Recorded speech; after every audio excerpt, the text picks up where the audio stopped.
ግን ይሄ ማንነት ይሄ ፊደል ማንነት መኖሩን የምታውቀው ሌሎች ዓለማት የራሳቸው ቋንቋ ነበራቸው ግን ፊደል የላቸውም። በሀገራችንም እኮ ብዙ ቋንቋዎች አሉ ግን ፊደል የላቸውም። ያው የአማርኛን የግዕዝና አማርኛ ናቸው አጠቃላይ ማለት ነው። ሌላ የለም። ምክንያቱም ሌሎች ምናልባት ከላቲኑ ከተለያየ ከዕብራይስጡ ከሮማይስጡ ከተለያዩ ከግሪኩ የተወረሱ ቋንቋዎች አሉ። ግን እነዚያውን ምልህ እነ ግሪክም እነ ዕብራይስጥም ከፊንቂያውያን ከሚባል የተወረሱ ናቸው። ግን የኛ የኢትዮጵያ ፊደል ቋንቋችን ከማንም የወረስነው አይደለም። የራሳችን ማንነት ያለበት ነው። ይሄ የምናየው ፀሐይ አይደለም ነገር ይሄ የምናየው ፀሐይ እንግዲህ ማታ ስለሚጠፋ ማለት ነው። ያ ብርሃን ግን አንድ ጊዜ ከበራ የማይጠፋ ነው። ሰርግሳ ካለ ደግሞ ሰርግ ደግሞ አንተ አንድ አካል የነበርክ አዳም ያ በፊት የማይታወቁበት ግብጽ ተስተዋውቀው እነሱን የሚመስል ልጅ የሚወልዱበት ስርዓት ስለሆነ ብርሃን ነውና ሰርግ በዛኛው ሰቢስ በሰዓቱ ተጻፈ ምንድነው የፊደላት መልካቸውን እየተጻፉ አይደለም። ምክንያቱም በኮምፒውተር ያሉት ነው ሰው ያው ይገለብጣል ማለት ነው። አሁን የፊደል አንዱ ኮምፒውተር ላይ ያልገባ አለን እንደኛ ቃላት ገብቷል። ግን ደግሞ ኮምፒውተሩ እንትን ያለው የመሰረተው እንትን ወይ አንዱ እግሩን ያሳጥረዋል ወይ አንዱ እግሩን ያወፍረዋል ወይ አንዱን ከፍ ያደርገዋል። እንዲህ አይነት ነገሮች አሉ። በቁም ጽሕፈት ዙሪያ ግን ትለያቸዋለህ። ያ ጻፊ በጎንደሪያን ዘመን የነበረ ጽሑፍ አይነት ነው ወይስ በአክሱማውያን የነበረ ጽሑፍ አይነት ነው ወይስ በሸዋ ዘመነ መንግስት የነበረ ጽሑፍ አይነት ነው እንዲህ ወይም በላስተው አይነት ጽሑፍ የነበረ ነው ብለህ ትለይበታለህ። በነገራችን ላይ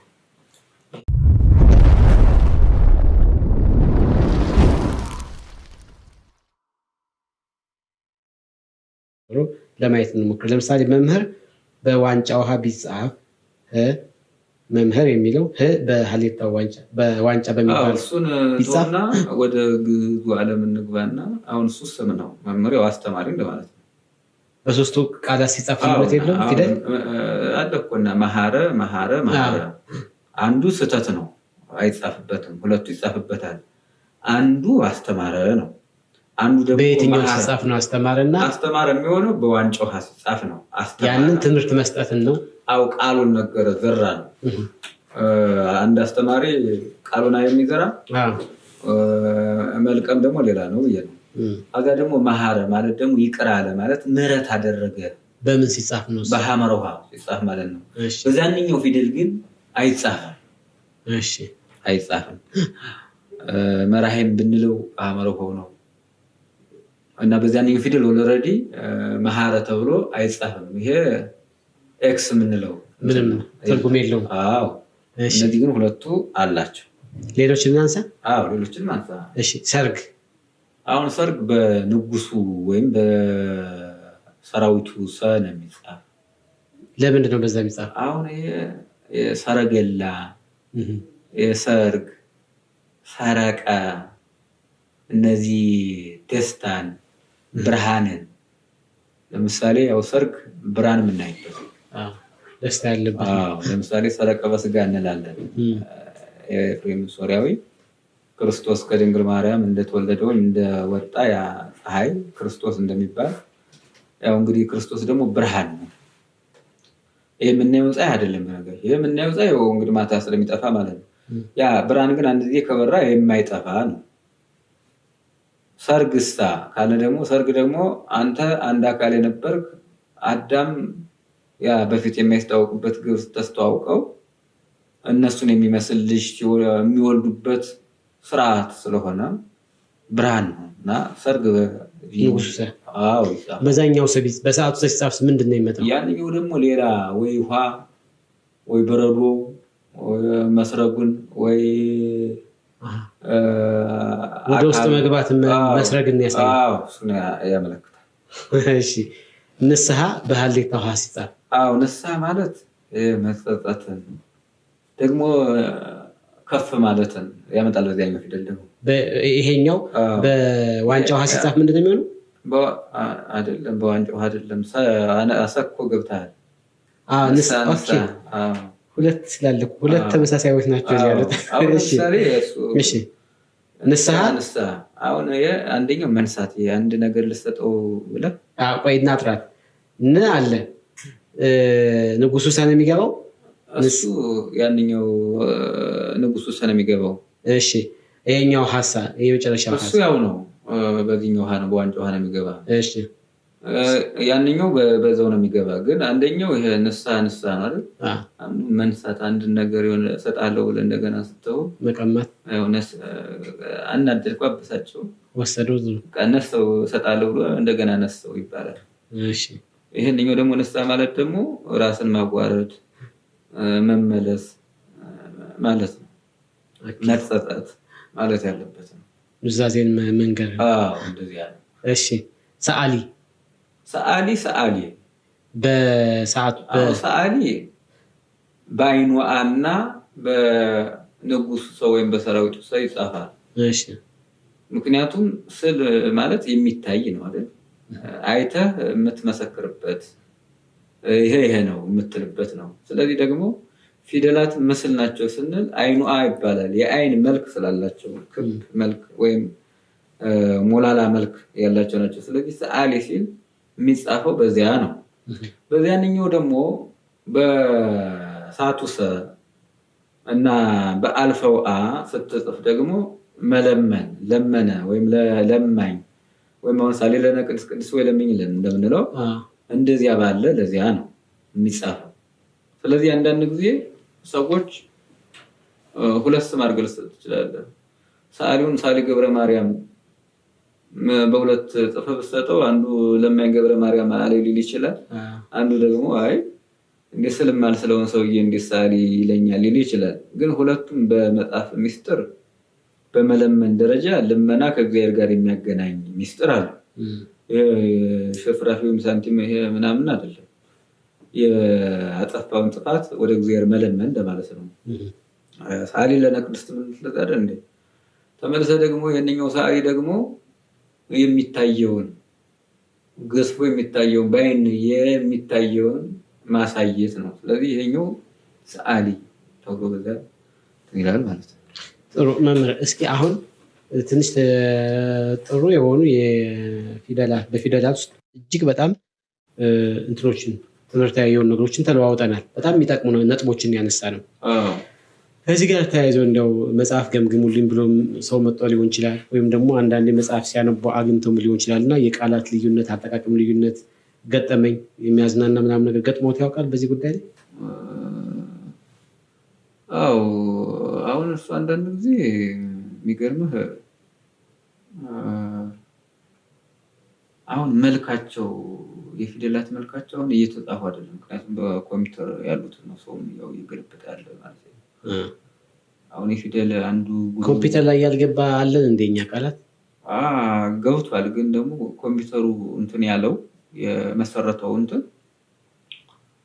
ወይ አንዱ እግሩን ያሳጥረዋል፣ ወይ አንዱ እግሩን ያወፍረዋል፣ ወይ አንዱን ከፍ ያደርገዋል። እንዲህ አይነት ነገሮች አሉ። በቁም ጽሕፈት ዙሪያ ግን ትለያቸዋለህ።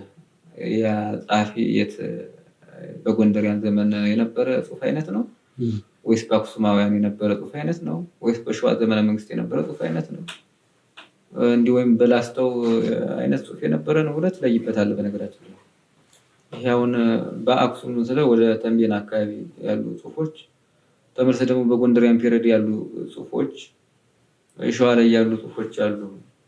አሁን የአባ ገሪማን ወንጌል ስትመለከት አክሱም ያሉ አካባቢን ስዕላት ወይም ፊደላት ስትመለከት በጎንደሪያን ፔሪድ ደግሞ የተጻፉ ብራናዎች ስትመለከት የተለያየ መልክ አላቸው ፊደላት ላይ።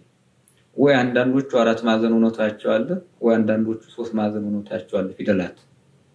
ወይ አንዳንዶቹ ቅጥያቸውን እንኳን ሳያደርጉባቸው ዝም ብሎ ጫር አድርገው የሚተዋቸው ታይባቸው ትችላለህ። እነዚህም በዚያ ዘመን የተጻፉ አይነት ናቸው ብለህ እንደመለያም ይሆነዋል። አሁን ግን ያለው ጽሑፍ በጎንደሪያን ፔሪድ ወይ አይመስልህ፣ ወይ በአክሱማን ዘመን አይመስልህ፣ ወይ በላስተው ወይ በሸዋ አይመስልም። ስለዚህ የዘመናዊ ትምህርት እንትን ብሏቸዋል እና አሁን በእነዚያ ላልሰጥ እችላለሁ። ግን ደግሞ ስድብም እየመሰሉ ፍቅርን የሚያስተምሩ ሰላም እየሆኑ በውስጣቸው ተኩላ የሆኑ ብዙ ንግግሮችን ደግሞ ሊያስተላልፍባቸው ይችላል። አንድ ሰው ቅኔ እንደ ቅኔ መልክ ማለት ነው። ግን እንደዚህ የሚውሉ በሀሳብ ሲሆን ነው። በፊደላቸው ግን ደግሞ ስትመለከታቸው እነዚያ ፊደሎች ቅኔ ያደረግን ብለው የሚናገሩትን ሰዎች መልሰው ራሳቸው የተሳደቡ የሚመስሉ ፊደላት ደግሞ ታያለ።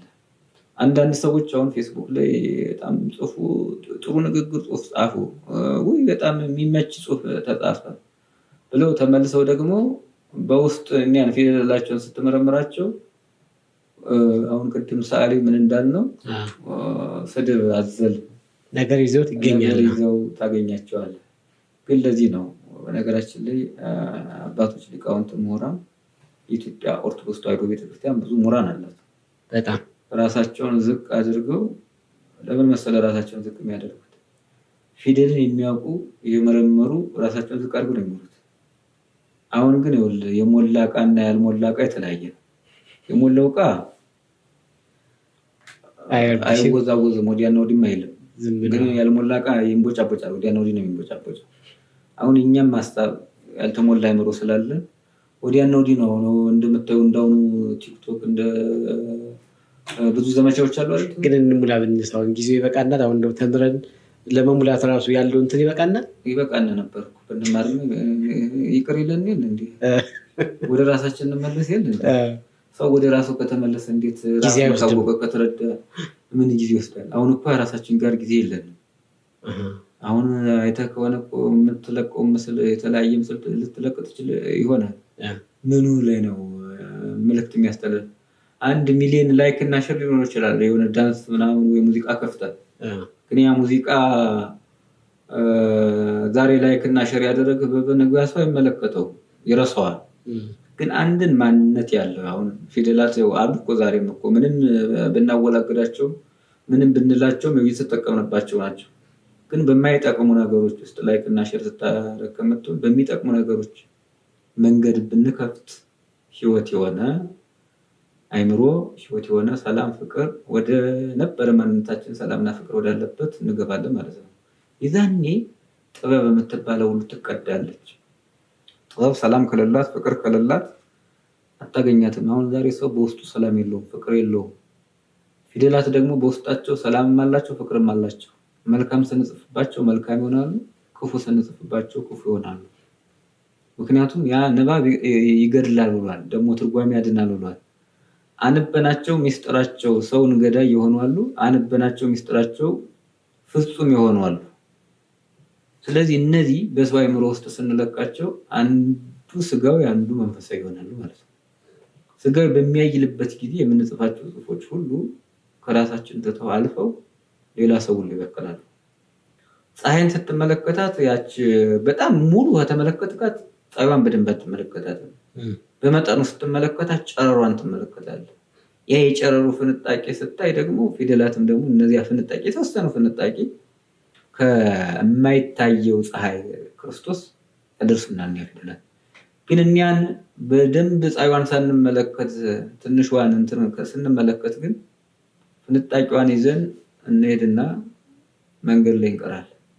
ስለዚህ አሁንም መንገድ ላይ ያለን ሰዎች ሩጫውን ገና ያልጨረስን ማለት ነው። እኔ እንግዲህ መምህር ያለኝ ጥያቄ ይሄ ነው፣ ጨርሻለሁኝ። እርስዎ ግን ቀረ የሚሉት ነገር ካለ ያንሱና ወደ ሌላ ፕሮግራማችን ወይም ወደ መስከረም ቀረ የምለው ሀሳብ ያው ፊደላችን ቀመር ወይም ጂኦሜትሪ እንዳለው፣ ምህንድስና እንዳለው፣ አርት ስራ እንዳለው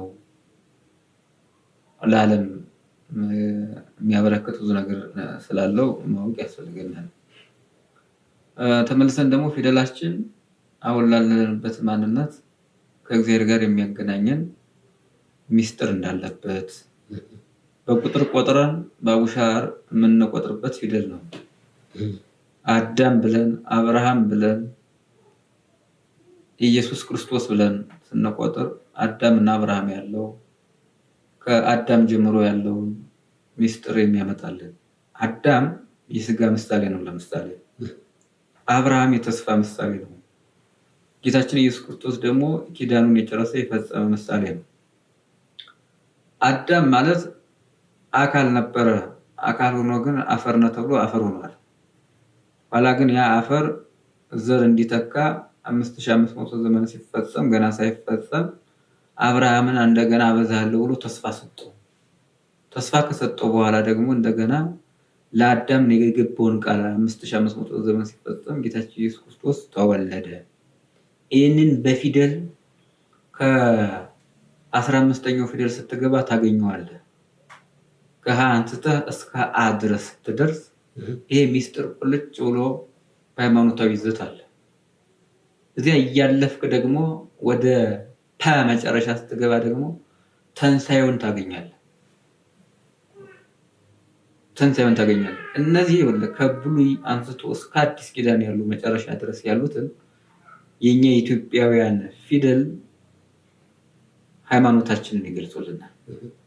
ስለዚህ ይሄ ማንነት ሚስጥራዊ ማንነት እንዳለው መጀመሪያ መረዳት ያስፈልጋል። ዝም ብለን ማንበብ ብቻ ሳይሆን ማለት ነው። እነዚህ ተሞከሳያት ፊደላትም ያልናቸው ፊደላት የማይቀነሱ ናቸው። የራሳችንን ሰውነት እንደማንቀንስ ሁሉ እነዚህ ፊደሎች የራሳችን ማንነቶች ናቸው፣ ቅርሶቻችን ናቸው። እንዲህ አንድ የሙዚየም ጠባቂ ብራና ይጠብቃል አይደል? ወይም ያንዱን ድሮ ታሪክ የነበረውን ያንን ይጠብቃል። እኛ ግን ከዚያ አልፈን ከመጠበቅ አልፈን የሚጠበቀውን መመርመር እንዳለብን ታሪክም እንዳይወቅሰን ይሄንን መመርመር እንዳለብን ነው። ፊደላትን አትመርምሩ የሚል የለም። እውቀት በፈለከው ቦታ ነው የሚያስኬድህ። ጥበብን በተለያየ መንገድ መረዳት ያስፈልጋል እና ፊደል ጥበብ ያለው ማስተዋል ያለው ብዙ ሚስጥር የሚተነተንበት መሆኑን መረዳት እንዳለብን ነው በተረዳሁት መንገድ። አባቶቻችን ደግሞ ከዚህ በበለጠ በህይወታቸው እየኖሩት ስላሉ ብራና እየጻፉ እየዳመጡ አሁንም አሉ። ግን ያን ከመዳመጥ አልፈን ወደ ቴክኖሎጂ መቀየር ቀለማት ምን እንደሚሆኑ አሁን በዓለም ላይ የምናያቸው ቀለማት በራሳቸው ጥበብ ያመጧቸው ዞች አሉ። ያን በምን ተጠቅመው በራሳቸው ባህልና ወቅቱ ፊት ነው። ስለዚህ እኛ የራሳችን ማንነት ተጠቅመን ቴክኖሎጂ ከደረሰበት ደረጃ ላይ መድረስ ይቻላል። የኛ ፊደሎቻችን እንደነ ኤቢሲዲ እንደ ላቲኑ ብዛት የላቸውም፣ አጫጭር ናቸው። በኮምፒውተርም ለመሰነድ አጭር ናቸው። ስለዚህ እነዚህን ደግሞ ወደ ቴክኖሎጂ አሁን ዛሬ ኤአይ ደርሷል አይደል? አሁን የህብሪው ቋንቋ፣ የሮማይስጥ ቋንቋ፣ የግሪኩ ቋንቋ ፍልስፍና ሲያነጉዱበት የነበረ በራሳቸው ፊደል በራሳቸው ማንነት ነው። ህብሪውም አሁን ዛሬ የምታየው ዓለምን እያንቀጠቀጡ ያሉት በራሳቸው ፊደልና በራሳቸው ማንነት እንደገና የጠፋውን ፊደላቸውን የጠፋውን ልሳናቸውን መልሰው አምጥተው ነው። ይቺ የኛም ሀገራችን የምታደርገው በራሷ ባህል፣ ወግ፣ ማንነት በራሷ ፊደል ነው። ግን ዛሬ የራሷን ፊደል በራሷ ፊደል የሚሳደብ ትውልድ ተፈጥረናል አይደል? ስለዚህ ይህን ማስተካከል አለብን። ተሞከሳያት ፊደላት ወይም ተመሳሳይ ፊደላት የምንላቸውን ደግሞ በደንብ ማጥናት መመርመር ያስፈልጋል። እነዚህ ደግሞ መልክና አካል እንዲኖራቸው በትውልዱ ውስጥ ማስረጥ ያስፈልጋል። ትውልዱ መልክና አካል ካየ ይረከባል። ሀሳብ አይምሮ ብቻ ከሆነ ዝም ብሎ በላይ የሚነጉድ እንዳሁኑ ቴክኖሎጂ የሚጠቅማል የማይጠቅም በዛ የሚነጉድ ከሆነ አይቀበለውም። ምክንያቱም ስጋ ካላሳየ ነው የሚበላ ካላሳየ ነው አይቀበለውም። ለምን? ብራና ከሸተተ ቆዳ ላይ እንደገና የሸተተውን ቆዳ አንጽቶ ያማረ ፊደል የሚቀረጽበት ያ ገና ሳይሸት በቁሞ የነበረ ነፍስ ወይም ፍየል ትውልዱ ይመገበዋል። ግን ተመግቦ እንደገና የወደቀውን ያን የሸተተውን ብራና ደግሞ እንደገና መልሶ አንጽቶ መልክ ያለው ፊደል ሲጽፍበት ትውልዱ ይደሰትበታል። አሁን ግን ያ ትውልድ እንደዚህ አይደለም የሚያደርግ። እስክሪብቶ ነው ይመጣለታል። ግን እስክሪብቶ ምን የተሰራ ብሎ አይጠይቅም። አሁን አንተ እስክሪብቶን ያው ብዙ ጊዜ ትጽፍበታለህ። አይኑን ራሱ ተመልክቶ አይኑ አሁን እሱ ውስጥ ያለችው ራሱ መሀል ላይ ትሽከረከራለች ቀፎው ላይ ቀለሙ ላይ ብዙ ጊዜ ጠይቀህ አታውቅም። ጽሁፉን ግን መጠቀሜን ነው እንጂ እንዴት እንደሚሰራ ምን እየደረገ አላውቅም። እና ይሄንን ማወቅ ያስፈልጋል። ብራና ላይም ወይም የቁም ጽፈት ላይም ወይም ፊደላት ላይም እንዲህ አይነት ያሉትን ነው የሚያሳውቅ። ወደ ፈጠራ ስራ ሁሉ ይስብናል። የራሳችን ባህል ማንነት አሁን ገጠር አካባቢ ስትሄድ እኮ ዛፍ ሲቆርጥ ዛፉን አስር አያነግሉም፣ አይቆርጡም፣ ከፍ ብሎ ነው። ለምን? ቅርንጫፍ ከፍ ያለ ቅርንጫፍ ደግሞ እንዲበዛለት ዛፍ ማለት ነው። አሁን ይሄ የደን ጥበቃ ራሱ አልተረዳውም። ከታች ነው የሚቆርጡት። አዎ ይሄንን አሁን የስነ ልቦና የገጠሪቱ አሁን እኮ ባህላችን፣ ወጋችን፣ ታሪካችን፣ ማንነታችን ሁሉ ስለሚያዘ ገጠር ነው እንዲሁ ከተሞንቶ እና ይሄ ስለሆነ በይበልጥ ማንነታችን የምናውቅበት ፊደል ስለሆነ የሀገራችን ባህልና ወግ የምንሰንድበት ፊደል ስለሆነ የሀገራችን እድገት የምንሰንድበት ፊደል ስለሆነ ስለዚህ ታሪካችን የምናውቅበት ፊደል ስለሆነ ያንን በደንብ አጥብቀን መያዝ አለብን። አሁን የውጭ ዓለም ፊደል እነሱ አድገውበት ግን እኛ አናውቀው። የሚል ፊደል ተምራል፣ ቢም ተምራል፣ ሲም ተምራል፣ ግን ምንድነው ቢ ምንድነው? እነሱ የሰየሙበት እንትን አላቸው፣ ግን እኛ ያንን አብረን ስላላደግንበት አናውቀው። እኛን ግን ያደግንበትን ፊደል ማወቅ ያስፈልጋል። ስለዚህ ያደግንበት ፊደል ሳናውቅ የሌላውን ማወቅ አንችልም። ወደ ቋንቋ ከገባን ግን ቋንቋ ማወቅ ሁሉንም ያስፈልጋል። ግን ፊደል ግን ማንነት ነው። በራሳችን ፊደል ከተሰራ ጥበበኛ ሰዎች፣ ፈላስፋዎች፣ ሃይማኖተኞች እንሆናለን እላለሁ። በጣም አመሰግናለሁ። የዛሬውን ፕሮግራም እንኳን ሰራን። ምክንያቱም እኔ የማላውቃቸው ብዙ ነገሮች ተነስተዋል።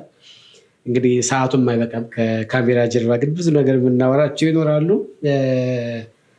ዞሮ ዞሮ ግን አንድ ነገር ምናልባት ይህንን ሀሳብ ያነሳ ነው እኛ ፊደልን አውቀ ነው ብቻ ሳይሆን ፊደላትን የሚያውቁ ሰዎች ቁመው እንዲናገሩ፣ ቁመው እንዲያስተምሩ፣ ቁመው እንዲኖሩ ነው። በተለይ በአሁኑ ሰዓት በአብነት ትምህርት ቤት ውስጥ ያሉ አባቶቻችን ሊቃውንት ትውልዱ ፊደል ያወቀ እየመሰላቸው ከዘመናዊያን ትምህርት ገብቶ ሲመጣ ፊደል ስለቆጠረ ብለው ሀግዙ ካይብን፣ ቁም ንባብን፣ ወርድ ንባብን ረስቷል። ግን እነዚህ ቁም ንባብ፣ ወርድ ንባብ እነዚህ ሚስጥር ያላቸው ናቸው። ስለዚህ እነዚህ ሚስጥር እንዲያውቃቸው የአብነት መምህራን በደንብ መስራት አለባቸው። ማንነቱ እዚያ ላይ ስለሆነ ይሄ ጥበብ ሁለመናዋ ጥበብ ሁለመናዋ ቅድስና የወንጌል ስራ የምንበለው ባህላችን የምንበለው ታሪካችን የምንበለው በአብነት ትምህርት ቤት ውስጥ ነው ያለ።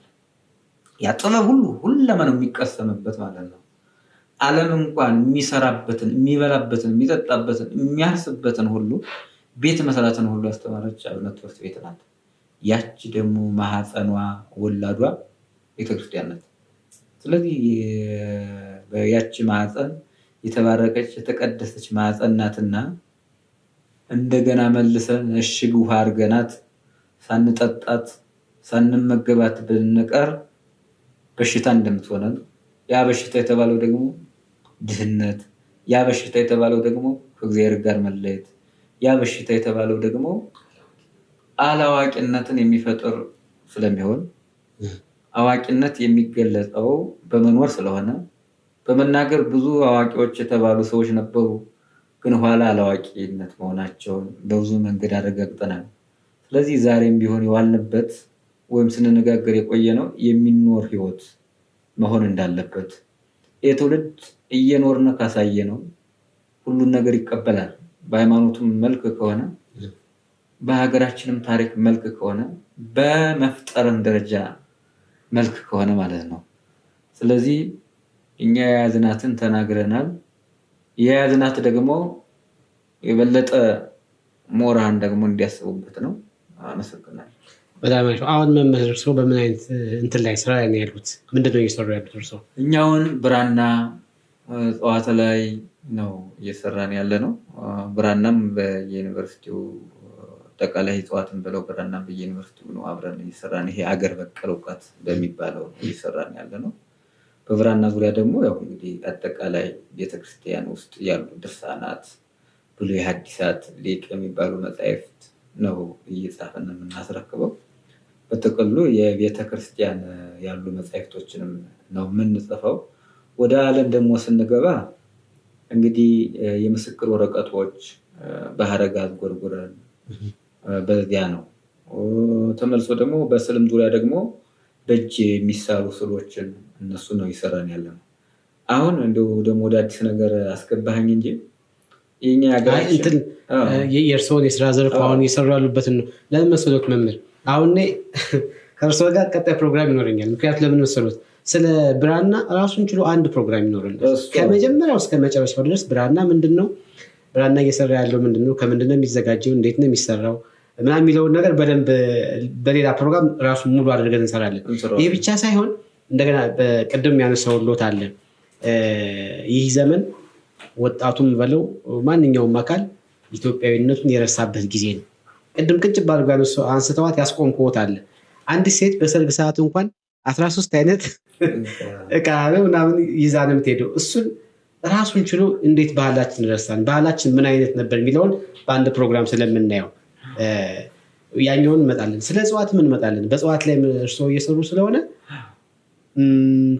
እጽዋት ምንድን ናቸው፣ ምንድነው አስተዋጽኦአቸውም እያደረጉት ያለው ነገር እንዴት አናውቃቸውም፣ ለምንድነው ከኛ የተደበቁት የሚለው ሚስጥርም ራሱን ችሎ በሌላ ፕሮግራም እናየዋለን። ሶስቱ እንግዲህ እጽዋት በነገራችን ላይ እንግዲህ ያው ተመልካችም ስላለ ስለሚኖር ብዙ እጽዋት እንሰራለን ስንል ጥንቆላ የምንሰራ የሚመስላቸው ሰዎች አሉ።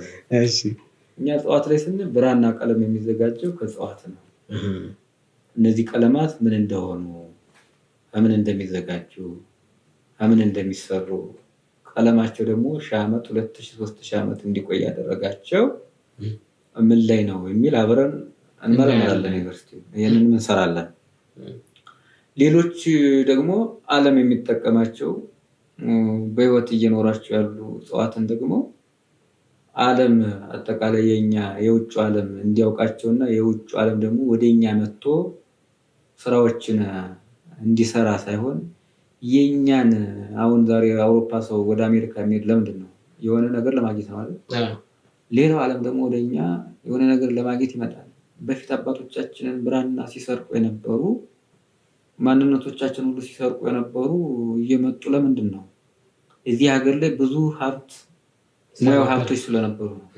ስለዚህ በዚያ ዙሪያ ደግሞ እዚህ ላይ ደግሞ ትውልዱ ደግሞ ሊገነዘብ የሚፈልገው በማንኛውም ሰው ስነ ልቦና ውስጥ ወይም ደግሞ እያንዳንዱ ሰው ውስጥ ጸጋ አለ፣ የተለየ ጸጋ አለ። ያንን ጸጋ እንጠቀምበት። ከተጠቀምንበት ደግሞ ሰው እንሆናለን ማለት ነው። ስለዚህ እኛም አሁን ቁም ጽሕፈት እናስተምራለን፣ ብራና እንሰራለን፣ እጽዋትን አብረን እንሰራለን። ሙያዎቻችን እኔ ናቸው።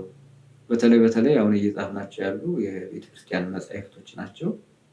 ለብዙ ዓመት እንዲቆዩ ማንነታቸውን ጠብቀው እንዲኖሩ በሚል ነው እየሰራን ያለ ነው። ሙያዎቻችን ምን ናቸው?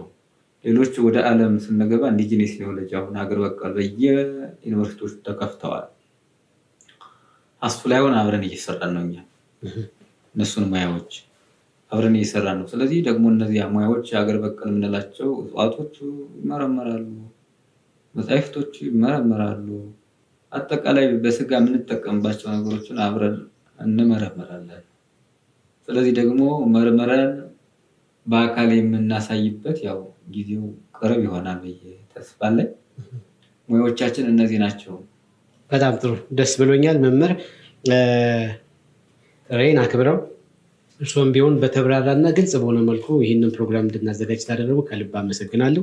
ድጋሚ በሌላ ፕሮግራም እንደምንገናኝ ተስፋ አደርጋለሁ። ብቻ ሳይሆን ግዴታችን ነው። በጣም አሪፍ ነገሮች አሉ። እርስዎ ከዚህ እያሉ ቶሎ ነገሮችን ለመጠቀም ሞክራለሁ። ማመስገን በጣም መልዕክቱን በጣም አመሰግናለሁ። ግን ፊደላትን እየጻፍን የምናሳይበት ምክንያቱም አሁን ንግግር ነው ያደረግነው፣ ግን ፊደሎቻችን ብራናዎቻችን ትውልዱ ሲመለከታቸው ፊደል እንዴት እንደሚጣል፣ ቀለሙ እንዴት እንደሚወድቅ፣ መስመር እንዴት እንደሚወድቅ እነዚያን በደንብ እናሳያለን። ቀለማትም ደግሞ ሲዘጋጁ አጠቃላይ እነዚያም እናሳያቸዋለን። ምናልባት ያው የትውልድ የስርቆት የተለያየ መንገድ እንዳይኖር፣ በተለይ በነገራችን ብራና እኮ አይሰረቅም ሀሳቡ። አንተም ልስረቁ እኔም ልስረቁ አንችልም። እስከና አካሉ ብንሰርቀው እንኳን ወይ የሆነ በገንዘብ ልትሸጠው ትችላለህ እንጂ ሀሳቡን አሰርቀው ምን ነው የተጻፈ። አሁን ጠርሰምን ለምሳሌ ልታገኝ ትችላለህ፣ ሀረግ ልታገኝ ትችላለህ። ሀረጉን መሳል አትችልም፣ ጠልሰሙ መጠልሰም አትችልም። ብድግ አድርገህ ግን እስከና አካሉ ልትወስደው ትችላለህ። ልትወስደው ትችላለህ፣ ግን ወስደው ለአንድ ጊዜ ብቻ ሊጠቅም ይችላል እንጂ ደግሞ አይጠቅምም። ምክንያቱም ካላወቅከው፣ ካልተረዳኸው ፈውሱንም ስጋዊ ጠቀሜታውንም አታውቀውም ማለት ነው። መጻሕፍትም ቢሆን መጽሐፍት ብድግ አድርገህ ትወስዳለህ፣ አላነበብከው፣ ካልተረዳኸው አቤት ብታስቀምጠው ወይም ደግሞ ብትሸጠው ለዕለት ለአንድ ቀን ብቻ ሊጠቅም ይችላል እንጂ ለነፍስም ለስጋም አይጠቅምም። ስለዚህ በብራና መጻሕፍት ዙሪያ ውስጥ ያሉ የሚኖሩ ህይወቶች በብዛት ስለሚሆኑ ብናውቃቸው የበለጠ ትውልዱ ከዚህ በበለጠ እያወቀ እየተረዳ ፈለጉን እየተከተለ ይሄዳል እና እኔንም ስለጋበዛችሁ በጣም አመሰግናለሁ። በጣም ጥሩ። ማመስገን የሚፈልጉት ካለ አካል ያመስግኑና ቀጣይ ወደ ሌሎች ፕሮግራሞቻችን እንዘጋጃለን። እኔ ማመስገን የምፈልገው የኢትዮጵያ ኦርቶዶክስ ተዋሕዶ ቤተክርስቲያን ሊቃውንትን በደንብ አመሰግናለሁ። ለምን መሰለህ? ይሄ ማንነት፣ ይሄ ፊደል፣ አጠቃላይ ቀለማት ምን በለው ፊደላትን ምን በለው ሁሉ ከነሱ ነው ያገኘነው። እውነት ነው። እነዚህ ሊቃውንት ናቸው። እነሱ ሰርተውት፣ እነሱ አውቀውት ተረድተውት ስላገኘ ነው እኛም ከነሱ ያገኝናትን ትንሽ እንደነሱ ባንሆንም ያችን በመጠኑ ያየናትን አሁን እንድንናገር ትንሽ ደግሞ እንድንጽፍ ያደረጉ እነሱ ናቸው። የኢትዮጵያ ኦርቶዶክስ ተዋሕዶ ቤተክርስቲያን ሊቃውንት ማለት ነው። ምክንያቱም ቤተክርስቲያኗ በእነሱ ስለምትጠራ ብዬ። ስለዚህ እነዚህን አመሰግናለሁ። እዚያ እናንተንም በደንብ አመሰግናለሁ። አረ እኛማ ምን እውቀት ወሰድን እንጂ ያው መልእክቱን እንዲስተላለፍ ትውልዱ እንዲገነዘብበት ካደረጋችሁ ሰው ዘር አይልም ይዘራ እንዴ? እዚያ የመብቀል ግዴታው ዝናቡ ምኑ እግዚአብሔር ነው የሚያበቅል። እዚያ በኋላ እንደዚያ ነው ይሄ ነው። እናመሰግናለን ተመልካቾቻችን። የዛሬ ፕሮግራማችን ሀገራዊ ጉዳይ ነው። በጣም የሚገርም ብዙ ነገር ነው የወሰድንበት። ቀጣይ ፕሮግራሞች ደግሞ እንዴት እንደሚያምሩ አትጠይቁኝ፣ ግን ይዘን እንደምንመጣ ተስፋ እናደርጋለን። ለዛሬ የነበረን ፕሮግራም ይመስላል። ለተከታተላችሁን ከልብ እናመሰግናለን። በሌላ ፕሮግራም እስከምንገናኝ ድረስ ሰላም ሁኑ።